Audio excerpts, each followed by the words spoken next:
Doctor A गुमास्ता हड्डी रोग विशेषज्ञ के रूप में अपनी विशिष्ट पहचान बना चुके हैं। नेशनल हॉस्पिटल जबलपुर में प्रारंभ से जुड़े डॉक्टर गुमास्ता बहुमुखी प्रतिभा के धनी हैं। इन्होंने अंग्रेजी में रामायण लिखकर राम और रामायण को सारी दुनिया में पहुंचाने का काम किया।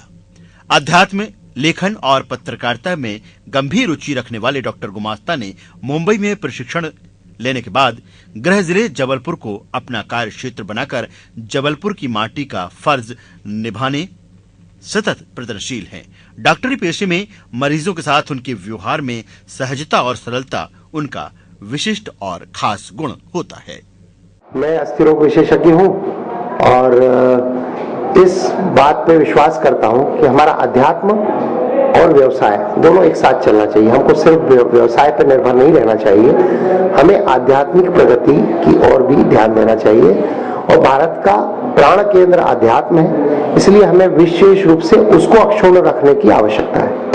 हाँ, नी रिप्लेसमेंट जो किया था 99-2000 में सबसे पहला जबलपुर का वहीं से प्रारंभ हुआ था और उसी समय ये अस्पताल भी खुला था।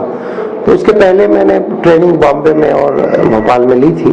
तो उसके साथ जब पेशेंट आया तो यहाँ किया उसको रिप्लेस। ये सफर तो ऐसा है कि कह नहीं सकता कि कितना लंबा होगा, लेकिन मैंने सबसे पहले मास पारायण रामचरितमानस का 8वीं क्लास में था तब किया था। तो संस्कारों में आता है और वो माता पिता के जो भी संस्कार मिले, हमारे ग्रैंडफादर भी कवि थे और हमारे इस तरह का था।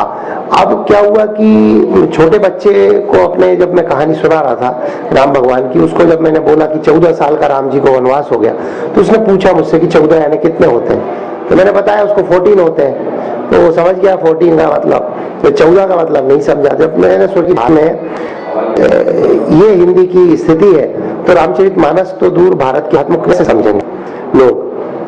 तो उस समय निर्णय लिया कि हम इंग्लिश में कुछ लिखना पड़ेगा अपने अध्यात्म को, उनकी जिस भाषा में आगे की आने वाली पीढ़ी ज्यादा कंफर्टेबल अनुभव करती है उस भाषा में उनको परोसना पड़ेगा। भारत को समझेंगे, भारत के अध्यात्म को समझेंगे और प्राण को अक्षुण्ण रख सकेंगे।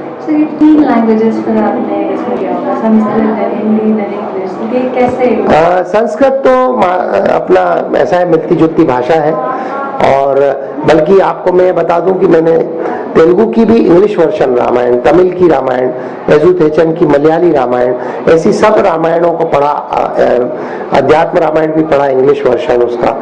और इन सबको कंपाइल करते हुए बेसिक प्लेटफॉर्म जो है रामचरितमानस का है, लेकिन उसके बाद इन सब रामायणों का कंपाइल करते हुए सबके थोड़े थोड़े जो अच्छी बातें लगी उनको जोड़ते हुए ये रामायण करीब 900 पेज की लगभग ये रामायण बनी। सर, आज के युवा पीढ़ी को कोई मैसेज, संदेश देना चाहेंगे? मैसेज वही है कि सबसे बड़ा धर्म, जैसा कि स्वामी विवेकानंद जी ने कहा कि सबसे बड़ा धर्म राष्ट्र धर्म है। हमें भारत माता की पूजा सबसे पहले करना है। कहीं भी जितने भी हम अपने एक्टिविटी करें उसमें सर्वोपरि ये ध्यान रखें कि हमें विश्व में स्थापित होना है और उस दिशा में सबसे आगे बढ़ना है। मैंने 2000 में लोगों से संपर्क करना शुरू किया क्योंकि मेरी लैंग्वेज इंग्लिश कभी नहीं रही। विज्ञान में, साइंस में, मेडिकल साइंस में इंग्लिश जो रही वो अलग लैंग्वेज है, लिटरेरी लैंग्वेज अलग रहती है। 2000 में मैंने लोगों से संपर्क किया, इंग्लिश जो जानते थे यहाँ पर, बाहर भी, दिल्ली में, कि आप इसमें कुछ करिए जिससे बने और पोएटिक होना चाहिए। तो लोगों ने बोला हाँ अच्छी बात है, लेकिन कोई आगे नहीं आया। तो फिर 2001 में मैंने संकल्प लिया कि चलो मैं ही करता हूँ। तो फिर पढ़ना पड़ा, मैंने वर्ड्सवर्थ पढ़ा, ब्लैक पढ़ा, यीट्स पढ़ा, कीट्स पढ़ा, शेक्सपियर भी पढ़ा।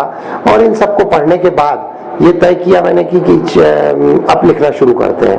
और 2003 में इसको लिखना शुरू किया और 2010 में फरवरी में ये पूरी हुई और 2011 में प्रिंट होके दिल्ली में इसका विमोचन हुआ फिक्की ऑडिटोरियम में।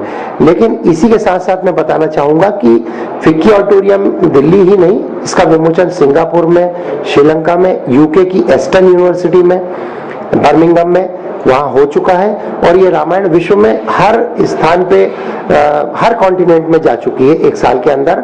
और ये भी बताना मैं इस समय उचित समझता हूं कि इसका फर्स्ट प्रिंट जो 5000 कॉपी का था वो पूरा एग्जॉस्ट हो चुका है। सेकेंड प्रिंट रीप्रिंट होके 1 आध हफ्ते में आ जाएगी। एमएस टीवी न्यूज के लिए जबलपुर से गुरजीत की रिपोर्ट।